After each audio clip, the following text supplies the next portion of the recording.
Hello, and welcome to another edition of Insights with Anthony.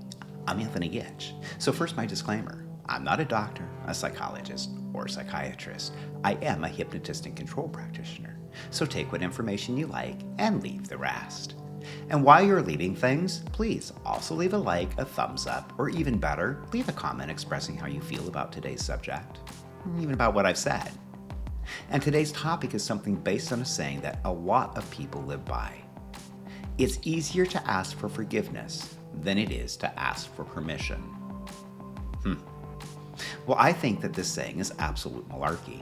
I mean, really, to consciously do what you know to be questionable, wrong, or hurtful, and then expecting others to just forgive you? What kind of crap is that? This misinformed and maladjusted way of getting needs met is done for one reason, and one reason only: fear.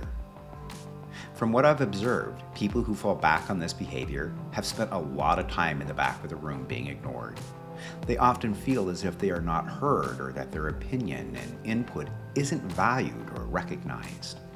They have the perception that they are being told no more often than they have been told yes.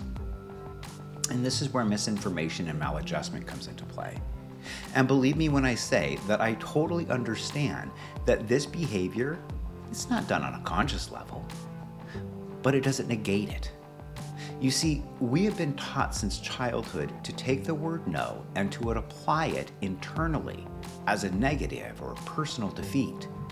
Some of that is because of growing up in an environment where the only time the word no was used, it was associated with anger or testing boundaries or attempting to assert autonomy. And since the emotional discomfort of being told no is more painful for some than the emotional discomfort of asking for forgiveness, the unhealthy strategy becomes the dominant behavior because at least some of the needs are being met. And here's the kicker: once in a blue moon, the strategy really pays big dividends. Of course, I've only seen this in the movies, but I can accept that it might happen. I will say that for the most part, the strategy doesn't pay off. In fact, it creates a lifetime sense of mistrust with those that are involved in its use, and it creates a heavy sense of guilt and shame for the person using the strategy. Asking for forgiveness over asking for permission can ruin jobs, destroy friendships, and leave one feeling emotionally isolated, and create a downward spiral of negative and self-destructive behaviors. So what is the solution? Well, you stand up and you take responsibility for your thoughts, your feelings, and actions. You assert yourself and you begin to understand that as uncomfortable and, let's face it, embarrassing, humbling, and ego-shattering as it can be, asking for permission is far more empowering in the end. The solution is to stop taking the word no as a personal slight or loss. Here's something to consider. If you even have to get permission, that means that you are consciously aware that someone else will be somehow affected by your decision. And it also means that you feel at some level that what you want to do does have the potential to not be the right thing. This takes us back to the very beginning, the fact that this strategy is deployed in the face of fear. So how do you begin to change the old strategy? First step is acknowledging that the strategy exists and recognize when it's used.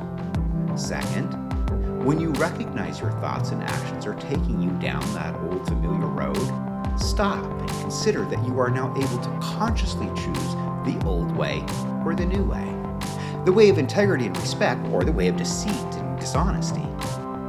This is where taking responsibility for how you interact with the world around you becomes empowering. As your sense of integrity and self-respect start to grow, you begin to understand the innate power of speaking the truth. When you start to understand that no is just no and not an attack on your being, you start seeing opportunities where once you only saw obstacles. So take the time to reflect on what was said and how it may or may not apply to you and those in your circle. And if you ever need help making changes in your life, please get in touch and let's see if we can get you to where you want to be. I'm Anthony Gitch with Hypnosis, and I'll turn the light on for you.